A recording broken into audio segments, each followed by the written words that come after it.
Last night, at a table lined with crystal and billionaires, my husband's mother looked me dead in the eye and said, "Who let the maids sit at this table?" Everyone laughed. I didn't. I just smiled, then quietly pulled the plug on the $690 million deal their empire depended on. By sunrise, cracks were already showing. But that moment, that humiliation, it wasn't the beginning. It was the end of everything they thought they controlled. And maybe, the start of something they never saw coming.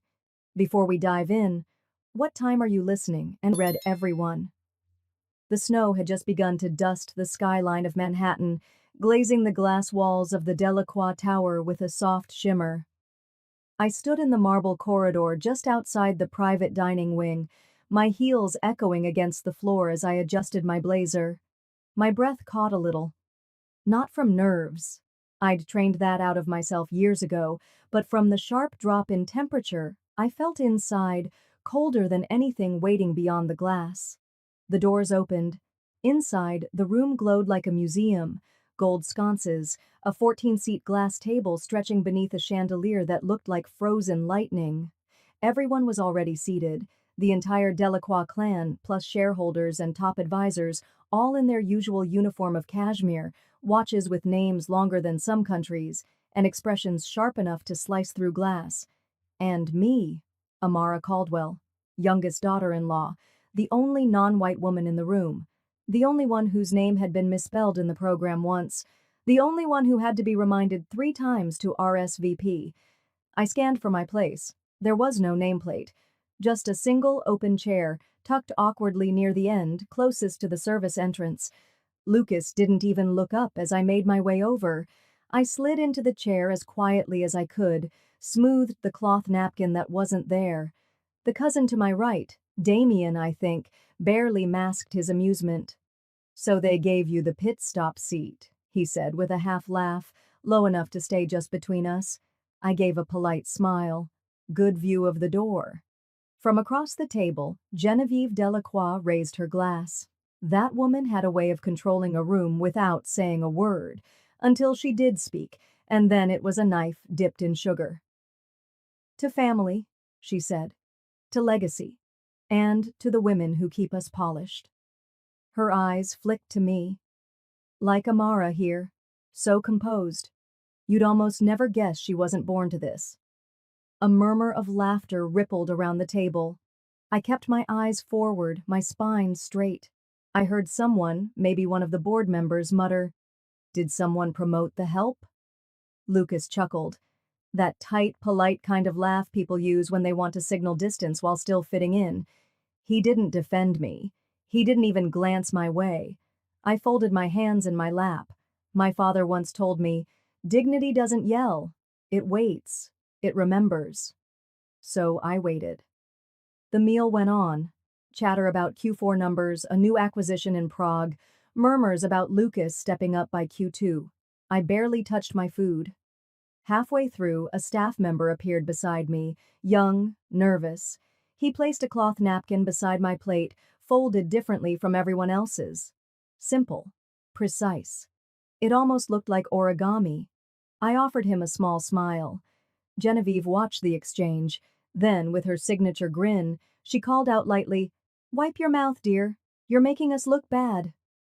I met her gaze, then calmly folded the napkin, placed it in my purse without a word. The silence that followed was colder than the snow tapping at the windows. Later, when dessert was served, something gilded and absurd, I stood to leave. My chair scraped softly against the floor. No one stopped me. No one said a word. I waited at the elevator, alone. The hallway smelled faintly of citrus cleaner and old power. Lucas finally walked out of the dining room, adjusting his cufflinks like nothing had happened. He barely slowed as he passed me. "Just ignore her," he said flatly. "You know how Mother is." I looked at him. Really looked. I do now. He didn't turn around. The elevator opened and swallowed him whole, but I didn't step in. Instead, I turned and walked back toward the conference wing, where the board documents were still laid out, where I'd left my coat, where, inside my bag, sat the folder none of them had asked about, the one with the merger terms, the one that required my signature to finalize. I walked slower this time, letting my heels click with more weight. The elevator doors had closed, but I wasn't done yet. I waited until the soft mechanical hum faded, then turned back down the corridor. Not toward the lobby, but deeper into the executive wing. The air smelled faintly of citrus wood polish and old money. I moved past the portraits of founders, the towering glass cases of corporate awards, until I reached the door that still bore my name in tiny, discreet lettering, Amara Caldwell, Strategic Counsel, on leave. I unlocked it with the badge they never remembered to deactivate. The room hadn't changed. My old desk still sat beneath the tall window overlooking Manhattan. My chair was turned slightly. Someone had sat there since I left. Probably Lucas. I didn't care. I unzipped my tote and took out the slim black laptop. Not the company-issued one, the personal one, the one with its own firewall, its own encryption, its own secrets. As the screen glowed to life, my fingers moved on autopilot. Password, verification, encrypted file access, folder, Delacroix Horizon FinTech merger, subfolder, redacted council notes, document, final ratified agreement, Clause 14 addendum. I hadn't looked at it in months. I'd almost forgotten how careful we had been. 6 months earlier, I was still working 80-hour weeks at Langford and Moore, leading the international counsel team for the Delacroix Horizon cross-border acquisition. I'd helped architect the merger, every clause, every caveat. When Lucas had introduced me to the family as just the lawyer, I had smiled. Let them think that. I had been holding the pen that built their empire's newest wing. That was before he asked me to quit. Before the dinner invitations stopped including my name. Before Genevieve began forgetting my seat at board meetings. The document opened. My eyes scanned the screen, familiar language sinking in like muscle memory. Then I reached it. Clause 14D, fiduciary safeguard and escrow oversight. In the event of reputational damage, legal breach, or public harm impacting designated fiduciary intermediaries, escrow funds may be delayed, withheld, or reallocated by third-party counsel upon substantiated review. I reread it twice. Third-party counsel. That was me. We'd used a shell entity to buffer the oversight, Eldwin Holdings, with me listed as signatory. It had passed through without objection, because no one thought the lawyer wife would matter once the ink dried. They were wrong. A sharp buzz from my phone broke my focus. I glanced down. A message thread on the Delacroix family app had lit up. I wasn't usually active on it, and most days I forgot it existed. But this one had my name. My cousin-in-law, Bennett, had posted a meme. A cartoon maid standing at the edge of a grand dining hall, eyes wide, tray in hand, captioned, "When the help gets lost and sits at the boss's table." Below it, rows of laughing emojis, a few gifs. Someone added, "At least she looked pretty doing it." Lucas had liked it. My hand stayed still, but something inside me tipped, like a chair falling back in slow motion. I didn't reply. I didn't even close the thread. I just let it sit there, the glow of their mockery reflecting off the screen. Then, quietly, I reached into my coat pocket. The cloth napkin, still neatly folded from earlier in the evening, untouched by sauce or wine. I opened it slowly. The linen was crisp, perfectly square. I folded it once more, lengthwise. Then again, until it looked almost like a legal envelope. I placed it on the desk beside my laptop. A tiny declaration, a silent flag. Let them laugh. Let's see who laughs when the funds freeze. Back on the screen, I opened a fresh document. Notice of concern, fiduciary breach pending review. I filled in the basic fields, formal yet calm in tone. I cited Clause 14D. I referenced the merger ethics policy. I scheduled delivery for 48 hours later, just enough time for them to show a shred of decency if they had it in them. But I wasn't holding my breath. As the file uploaded to the private secure cloud, I stared at the blinking cursor on the final line. Escrow release. Delayed pending ethics review. My index finger hovered for just a second. Then I hit save. And that was it. No alarms, no fireworks. Just quiet accountability waiting to bloom. Outside the window, snow was beginning to fall. It dusted the city in silence, covering everything without warning. White, soft, indifferent. I sat back in my chair, not relaxed, but still. My mind didn't feel vengeful, just clear. They forgot I was here to protect them once. They forgot who built the very wall they sat behind. But I hadn't forgotten anything, and I had 48 hours to see who still believed I was just a guest in their house. That morning came faster than I expected. I didn't even bother with coffee. I tied my hair back, slipped into a navy pantsuit I hadn't worn in over a year, and headed to Delacroix Tower. Not as a wife, not even as someone looking for validation. I walked in like the woman who had built the foundation they were standing on. The lobby was quieter than usual. Or maybe it was just me, too aware of every glance, every lowered voice. When I reached the front desk, the young receptionist, Dana, if I remembered right, froze when she saw me. She smiled too wide. "Mrs. Delacroix, hi. Just give me 1 second." Her fingers fumbled over the switchboard. I didn't need to hear what was being said. Her eyes kept flicking up toward me, her smile stretching tighter. I knew that look. I'd worn it in law offices when clients were about to be betrayed. Finally, she buzzed me through. "You're all set. Conference room B. They're expecting you." Of course they were. I walked toward the elevator and caught my reflection in the brushed metal. Composed. Collected. But the heat under my collar didn't match my expression. Up on the 42nd floor, the glass doors to the boardroom stood open. I stepped inside. And stopped. My seat.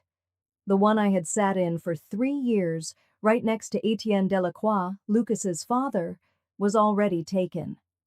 Gabrielle was sitting there, smiling as if nothing was unusual, a folder open in front of her, pen in hand, like she had every right to be there.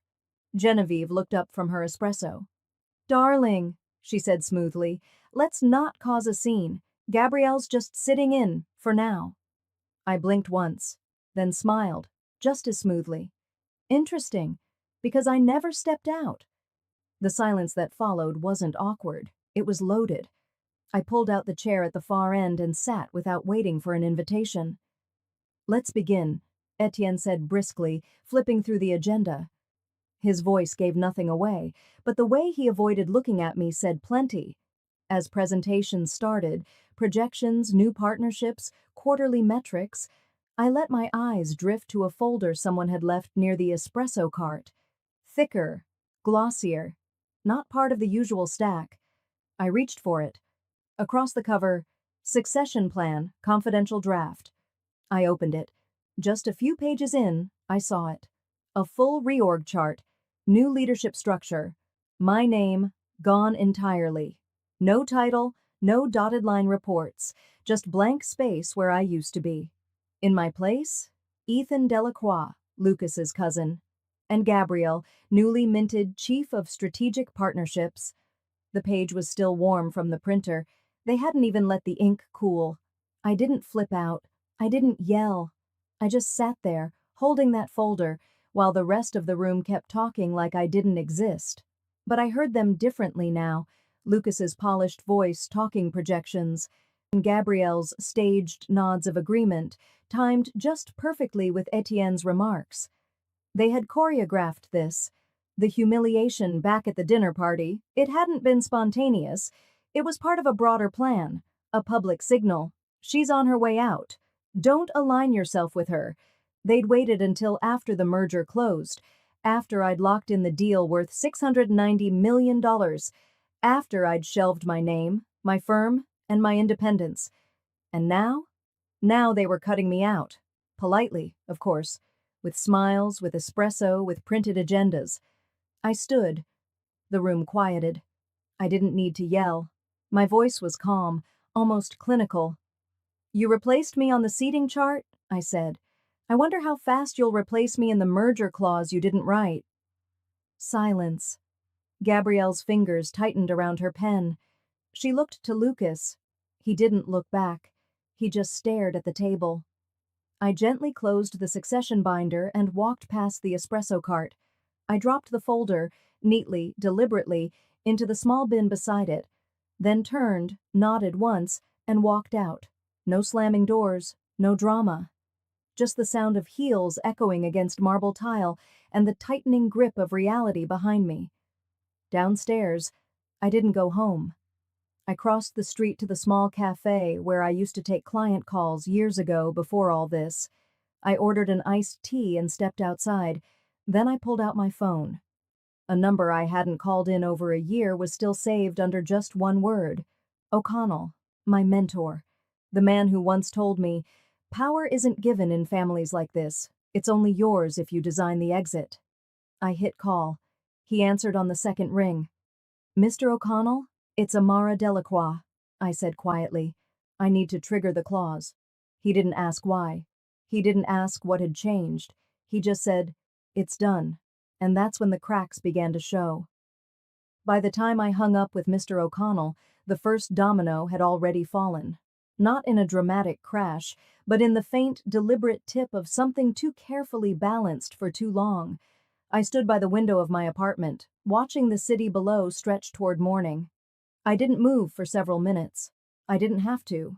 The paperwork had already spoken for me. The email landed in the inboxes of Delacroix Foundation's legal, financial, and board departments before the sun fully broke over the skyline. All it took was one sentence in the subject line, Clause 17.2, activation confirmed. But let me take you back, because the real story started a year ago. Lucas and I were planning our wedding. His mother, Genevieve, insisted we use their family lawyer to draft the prenup. I refused. Not out of rebellion, but out of self-respect. I brought in my own counsel, Mr. O'Connell, old school, thorough, and the kind of man who reads fine print like a priest reads scripture. We spent weeks on the details. I remember the exact moment I insisted on it. "It's not about the money," I told him, sitting across from him with a cup of lukewarm coffee. "It's about what I've built. The formulas, the research, the patents. If things go wrong, I want to make sure no one can use my name to erase me." He didn't blink. "Then we add a rider. Clean, unmissable. No restructuring, no transfer, no integration. Unless you give written notarized consent." That rider was embedded in both the prenup and 6 months later, in the Delacroix-Biolaman merger documents, subsection C. Item 4. A clause so dry-sounding, Lucas probably skimmed it like it was just another placeholder. That was their mistake. Because what they didn't understand was this. That $690 million deal they all toasted? The licensing rights, the foundation of the entire merger, were tied to a patent I co-authored during my postdoctoral research, registered solely under my name. Lucas's name wasn't even listed on the contribution line. When Mr. O'Connell triggered the clause, the merger was legally frozen. The deal couldn't proceed, the money couldn't move, and any changes to structure, like conveniently replacing me with a childhood friend, had to be suspended pending arbitration. Translation? I had just put the entire Delacroix empire in timeout. I didn't need to say a word for it to be loud. By noon, internal emails had begun to leak. Did anyone run this by compliance? Was this clause flagged in the prenup? Why didn't legal catch it? Board members started whispering. Investors grew nervous. One hedge fund even pulled a tranche of committed capital, citing legal opacity. Lucas tried calling me 3 times. I let the phone buzz against the countertop, face down. That evening, a knock landed on my apartment door. No intercom, no warning. Just a quiet, persistent knock. I opened it to find Lucas, tie loose, hair unkempt, that desperate, entitled look he wore when things stopped going his way. "Can we talk?" I didn't invite him in. I stepped aside and let him speak right there in the hallway. "You're blowing up everything," he said. "For what? Pride?" I tilted my head slightly. "No. For dignity. For memory. You don't get to erase me and profit at the same time?" He sighed hard. "It's not personal. This is business." "Lucas," I said calmly, "you turned our marriage into a contract and our future into a boardroom shuffle. That's not business. That's betrayal, dressed in spreadsheets." He tried to step forward, but I gently raised a hand. "Wait." I turned around and walked back inside. On the dining table sat a plain manila envelope. No logo, no stamp, just legal weight in quiet form. I picked it up, walked back to him, and held it out. "You wanted me out of the seat," I said. "So I moved the whole table." He didn't take it right away. When he finally did, his eyes searched mine. But I had nothing left to offer. No explanations, no pleas. That dress I wore? It was the same one I had on the day I pitched the biotech licensing model to the board. It was faded now, sleeves a little loose, but I wore it anyway. A quiet reminder of where all this began, of who built what they were now trying to claim. Lucas left without saying another word. I watched his shoulders tighten as the elevator closed. I didn't sit back down. I poured myself a glass of water, checked the inbox. A new email had just landed, from the FTC. I was about to open it when my phone rang again. This time I picked up.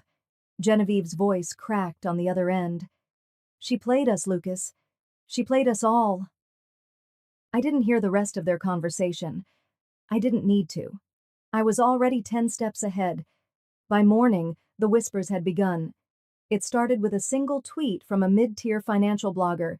"Sources say the Empire deal is frozen.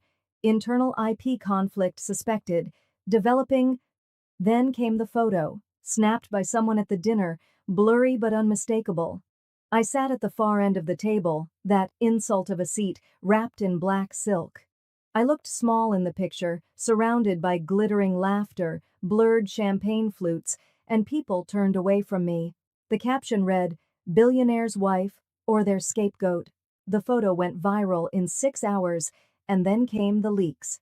Internal memos surfaced, email threads with phrases like, "Use her name, not her input, and keep her smiling until the ink dries." Investors started asking questions. Journalists poked around. The story snowballed. But I didn't speak. I didn't post. I didn't even flinch. Silence, when sharpened right, cuts deeper than rage. What no one realized, until now, was that I hadn't come to that dinner alone. The man no one remembered, seated discreetly at the edge of the room, wasn't my assistant. He was my lawyer's paralegal. And the clutch I carried? It held more than a compact and lip balm. It held a recording device. They laughed. They mocked. They said I was good for marketing, too emotional for board matters, and the one that finally sealed it. Genevieve, drunk on her own smugness, called me the help in heels. Every word recorded, every cruel smirk time-stamped. I didn't use it for revenge. I used it for regulation. 3 days after the dinner, we filed a formal complaint with the Federal Trade Commission, not for defamation. That would have been too easy. We went after them for executive misconduct, emotional coercion, and misuse of a licensed name tied to government-regulated biotech. That's the thing about building something with your own hands. You know exactly where the cracks are. The FTC opened a preliminary review. Quietly, at first, then more publicly as the story gained traction. And just like that, their shiny merger was held in suspension by a clause, a name, and a recording they forgot existed. Lucas tried to hold the seams together, but when fear seeps in, it spreads fast. Investors began pulling out. A board member resigned for family reasons, and whispers became headlines. Lucas called me 3 times, then 5. I didn't answer. Finally, the doorbell rang. He showed up unannounced. I opened the door without surprise. He looked like he hadn't slept, collar wrinkled, skin pale, pride cracked wide open. "You're blowing it all up," he said, stepping inside without invitation. "For what? Pride?" I looked at him, really looked. At the man who once promised partnership and gave me performance instead. "No," I said quietly. "For dignity and for memory. You don't get to profit off my erasure." He laughed bitterly. "It's not like that, Amara. You're taking it too personally." Maybe because it was personal. I was the one in the room when it started. I was the one they pushed out when it suited them. "You're hurting your own legacy." I walked over to the small table by the window, picked up a folder, turned and handed it to him. He didn't open it right away. "You wanted me out of the seat," I said, "so I moved the whole table." He opened the envelope and froze. Notification of arbitration.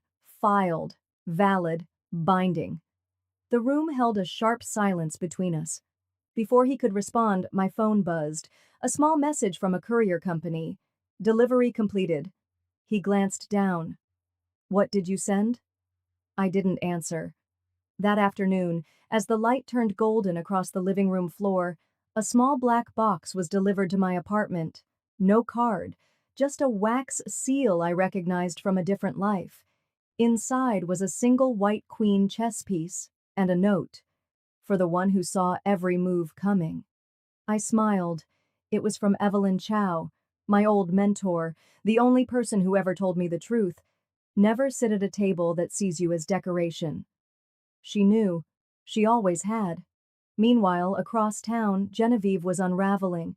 She tried to spin it, posted old pictures of us smiling together, claimed corporate sabotage by a disgruntled spouse.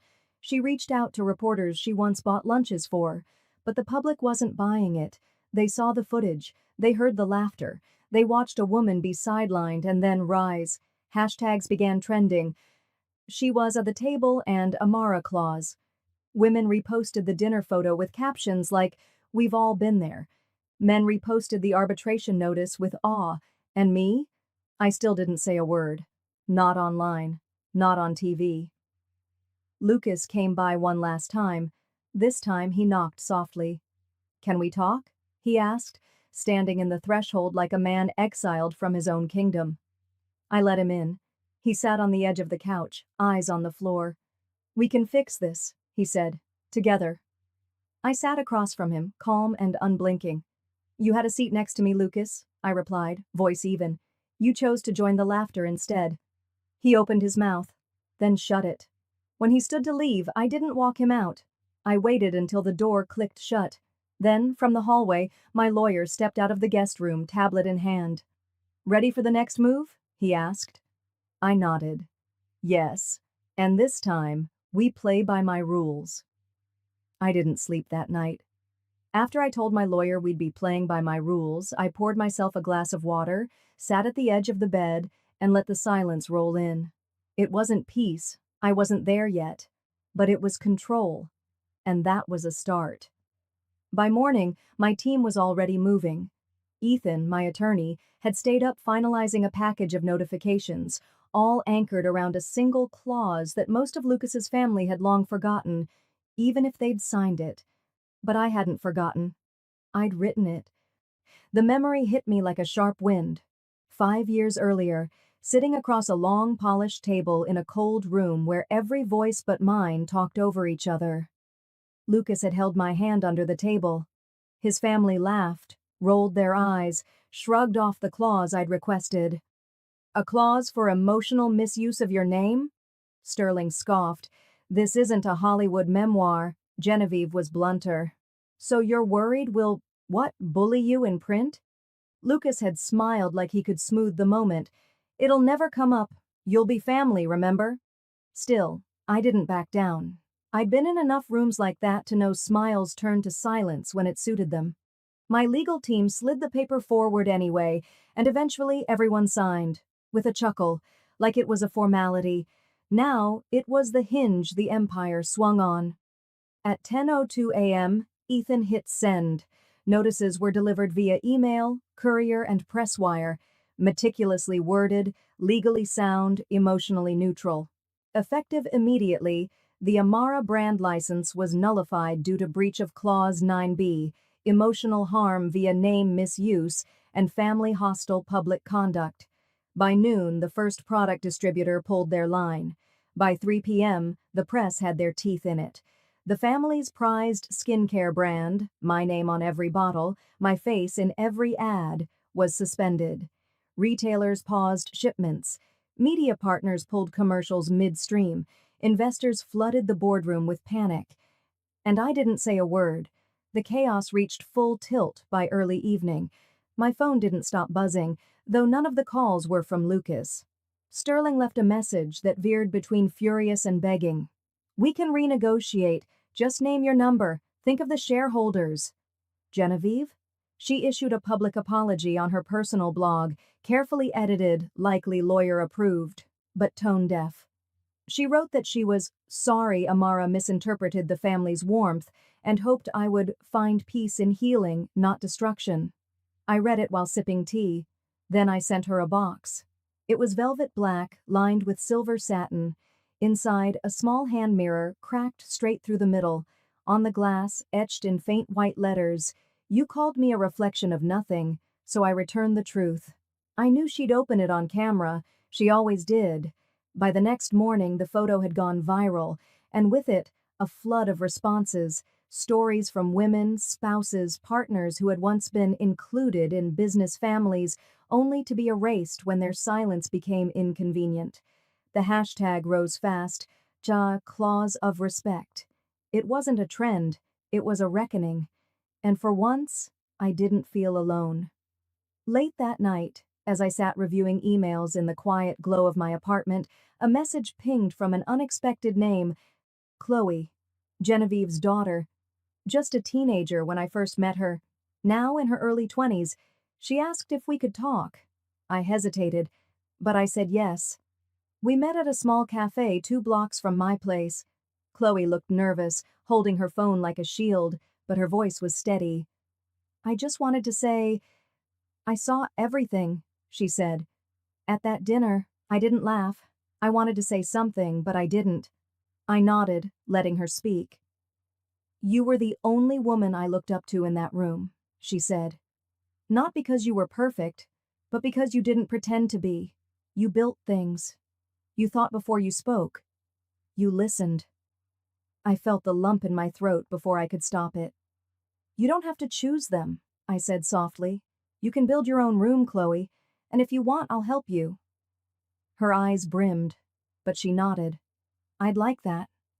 We hugged. It wasn't dramatic, just real. By the time I walked home, the sun had started to dip behind the buildings, casting the sidewalks in amber light. I was almost to my door when Ethan called. "Hey," he said, breath short. "There's one more thing." "What now?" "We went back through the prenup," he said. "The version Lucas signed. There's a clause in it, buried in a supplemental page. You never saw it." I paused on the stairs. "What kind of clause?" His voice turned quiet. "One that gives him access to a percentage of your trust if the marriage ends and you're the one who files?" My chest tightened. So he planned this all along. I didn't blink. The cursor on the screen kept flashing, waiting for me to react, to fall apart, but I just stared. One sentence buried on page 9 of the prenup, cloaked in business jargon, stated plainly, "In the event of a non-cooperative exit from the marital union, particularly one not preceded by structured mediation, the undersigned agrees to a transfer of up to 12% equity of Amara Sterling Holdings to the family trust of the non-exiting party." I sat back in my chair. So he planned this all along. Not in anger, not in haste, not in revenge. No, Lucas had inserted this clause during the happiest stretch of our marriage. We were just back from Santorini, still tanned from sunsets, laughing over lazy breakfasts. I remembered signing a brand alignment update after dinner one night. He'd poured wine, kissed my shoulder, said something like, "Just a little paperwork to clean up legal overlaps." I trusted him. That trust cost me 12%. I didn't move for a long while. The light in my office dimmed as the sun lowered behind the trees outside. I heard the soft click of the thermostat adjusting, the quiet hum of the fridge from the kitchen, the world continuing like none of this had changed. But it had. My whole life had turned with the click of a digital file. Eventually, I got up. I moved slowly, deliberately, to the old safe in my walk-in closet. The keypad lit up under my fingers, still the same code, my dad's birthday. Inside were a few of his letters, the ones he'd written when I turned 21. He'd mailed them to me in separate envelopes, one for each year until I turned 30. I'd saved 2 unopened. Today felt like the right time. I chose the one labeled, "For when you feel cornered." The handwriting was strong, all caps. His words still sounded like him, even in ink. "They will try to dress control up as love. Don't wear it." I exhaled, held the paper to my chest, then folded it back into its envelope and placed it gently on the table. The next morning, I called Ms. Delaney. She was the youngest partner at our firm, sharp as ice and just as steady. Her voice crackled slightly through speakerphone. "It's a bad clause, Amara. Predatory. But it's legal. Is there a way out?" "Not a clean one. Unless we can prove coercion or manipulation during signing, or," she paused, "reputational sabotage from the marriage itself. If we argue that your trust was eroded through calculated gaslighting or emotional conditioning, we might be able to challenge the clause's ethical foundation." I leaned forward. "Then that's what we prove. I'm not here to fight for my company. I'm here to expose how they tried to steal it while smiling in my face." That same afternoon, I drafted a letter, 3 pages long, to the board of my company. I wrote plainly, no dramatics, just truth. I told them how Lucas pitched love like a merger, how the prenup clause was buried under nights that felt safe. I included redacted documents, timelines, quotes. I ended with this: "Power without ethics is not business, it's war, and I choose not to make war with myself anymore." The response was fast. My phone lit up for hours with emails of support, some cautious, some deeply apologetic. One board member simply replied, "Thank you for not hiding." Lucas, on the other hand, did exactly what I expected.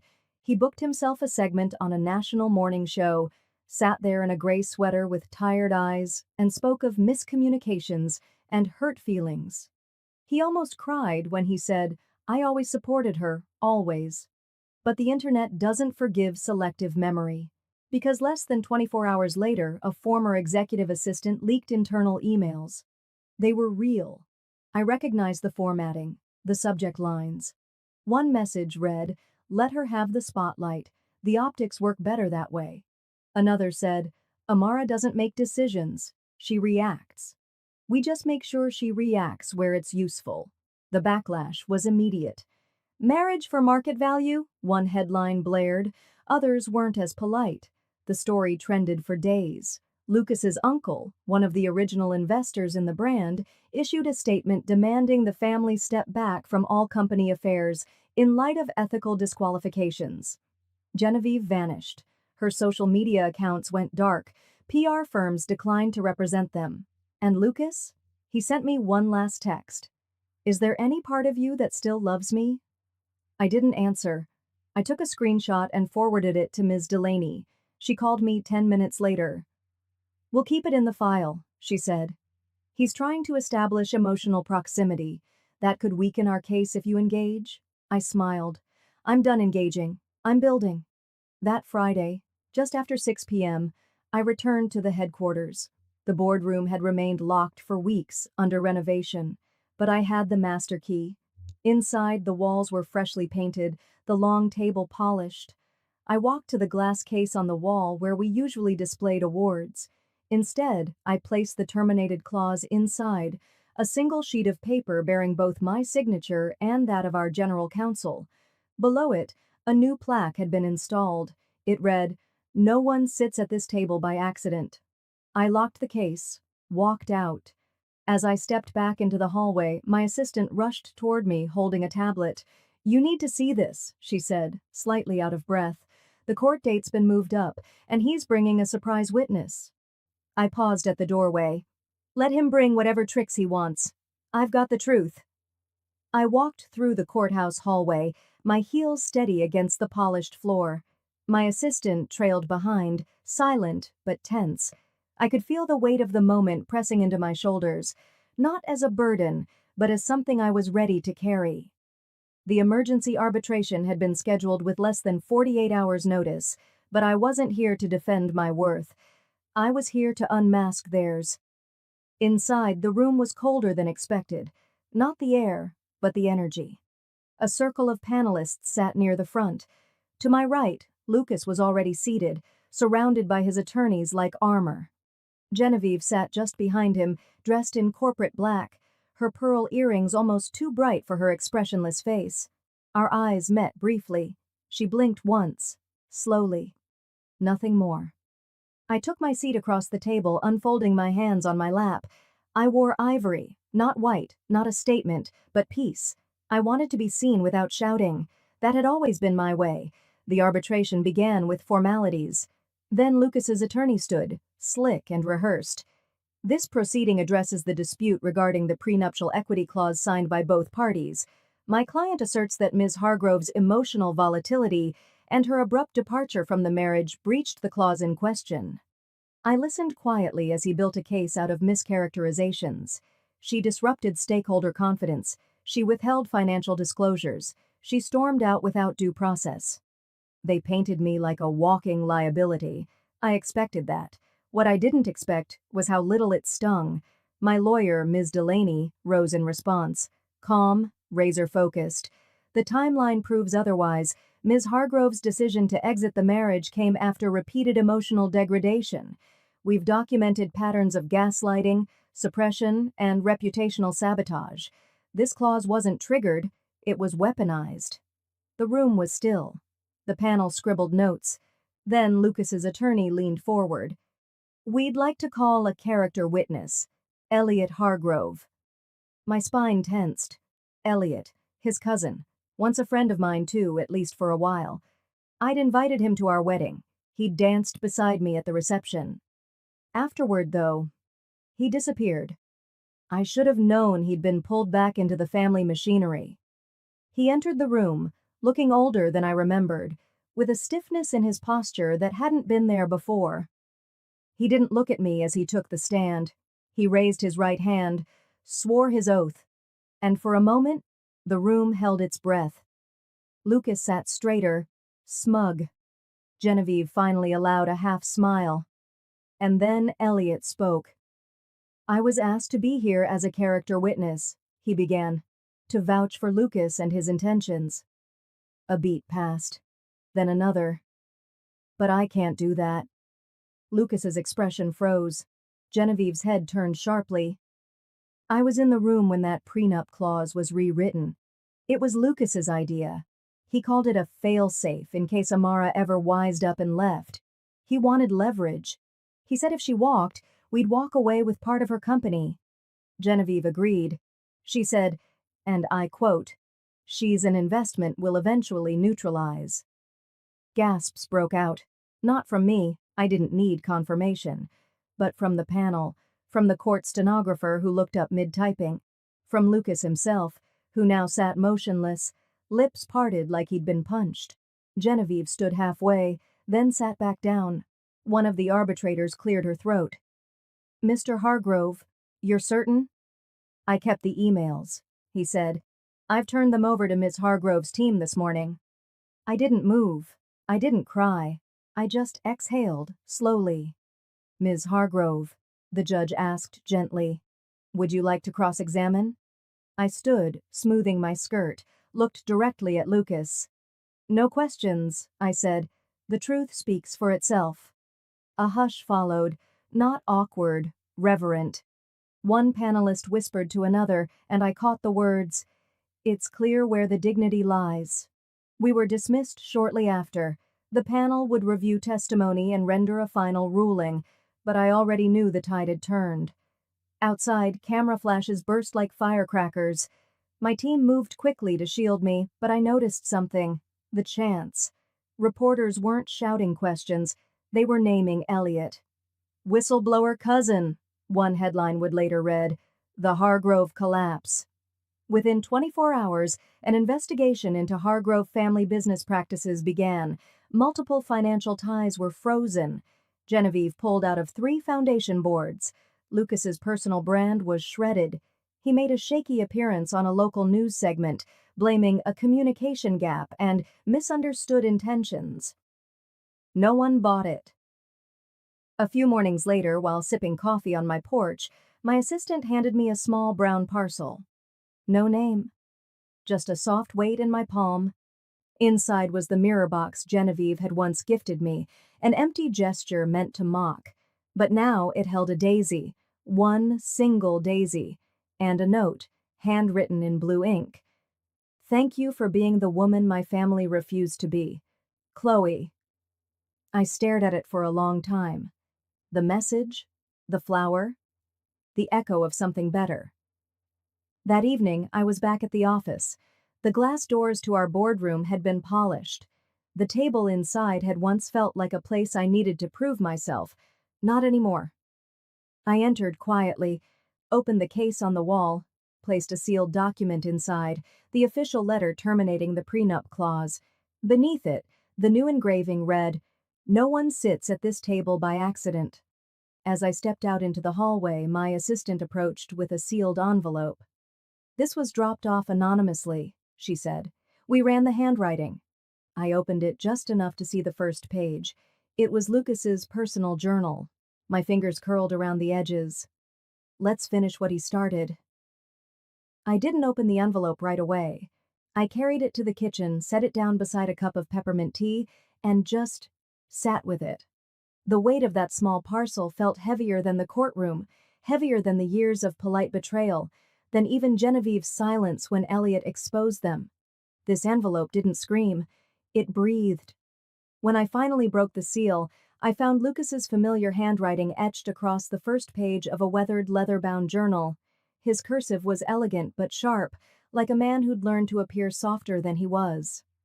The first entry was dated 3 weeks before we met. "Mother thinks she's promising," he wrote. "She has presence, might be useful." I blinked. There wasn't sadness in me anymore. Just a hollow click of realization.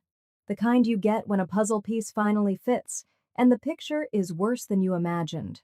The next few pages grew more personal. Observations about how I walked like I knew the end of the story, how I didn't chase approval the way most people do. At one point, he admitted, "She unsettles me, like she can see things I don't even say." By the third entry, it was no longer just admiration. It was strategy. "Mother said if I marry her, we can fold her line into ours by end of Q3. I stopped there. That line, it didn't sting. It confirmed something that had haunted me for years. I wasn't loved. I was targeted. I left the journal closed for hours, setting it on the side table like a guest I wasn't ready to face again. I cleaned the kitchen, ran laundry, watered the jasmine plant on the balcony. It wasn't avoidance, it was making space. Later that night, I returned to it with steady breath. The pages beyond our wedding were stained with something different, paranoia. "She's stronger than we calculated," he wrote. "Independent, makes me feel exposed." The following entries grew erratic. Scribbles, crossed out lines, ink pressed too hard. "If she ever walks, we lose everything. So make her stay. Quietly." Those words weren't just tactics, they were fear in disguise. I closed the book and looked out the window. A few lights flickered in other apartments. The city never truly sleeps, but my heart felt still for the first time in a long while. There was no more need to prove anything. Lucas's own hand had given me closure. The journal, along with a typed transcript, was sent, anonymously, to a friend I trusted in media. I didn't sign it, didn't add a note. I just let the truth go, like a bird no longer worth caging. 3 days later, headlines began to bloom across news outlets and social media. "Hargrove family implodes. Secret journal exposes inheritance scheme. Genevieve Hargrove resigns amid ethical scandal. The empire built on silence has fallen." I didn't watch the press conference, but someone sent me a photo. Genevieve stepping down from the Hargrove board, flanked by her lawyer, and a face drained of its usual pride. Her earrings still sparkled. Some habits don't go quietly. I didn't cheer. Just folded the image into a drawer and kept living. A week after the media storm, I took a quiet flight back to Charleston. I didn't tell anyone. I just wanted to walk. The garden hadn't changed much. Magnolias in bloom, the paths neatly trimmed. A place once used to parade me now felt strangely neutral. I passed through the gate without so much as a glance from security. They didn't even ask my name. I found the tree. The same one where, years ago, Genevieve whispered, "You're only here because of your looks." I had stood there, frozen in polite rage. Now, I knelt down without bitterness. I placed the old mirror box beneath the roots, now holding a small photo of my mother and a single pressed daisy. I whispered, "For the girl I used to be," and walked away without looking back. A few afternoons later, Chloe knocked on my door. She was wearing jeans and sneakers. No designer heels, no sculpted blowout. She looked like herself for the first time. "I guess you were right," she said, stepping inside. "You're the first woman who ever looked Genevieve in the eye and didn't blink." I handed her a glass of lemonade. "I didn't win," I said. "I walked away. That was enough." She nodded. It really was. The city had started to soften around me. Noise still existed, but it no longer invaded. I spent mornings in a small cafe near the park, sipping coffee and sketching things for no one but myself. One morning, my best friend leaned in and asked quietly, "Would you ever forgive him?" I stirred my drink, watching the cream fold into the dark roast. "I don't need to," I replied. "I'm too full of my own peace now." There was nothing left to retrieve from that wreckage. No apology, no final scene, no victorious slap or scathing farewell. Only silence. And sometimes silence is the loudest answer. I didn't plan my next move. I just started showing up at a local workshop where artists gathered without fanfare. No brands, no deadlines, just scent of wood, the weight of clay, and the hum of steady hands. I called my new label Daisy and Ash, not after anyone, just after things that endure fire and bloom anyway. Orders began to trickle in, quietly. I didn't post about it, didn't hire a PR team, but the right people found it. They always do. And for the first time in years, I didn't need an empire. Just freedom. And a door I opened on my own. Have you ever been underestimated only to rise above it all?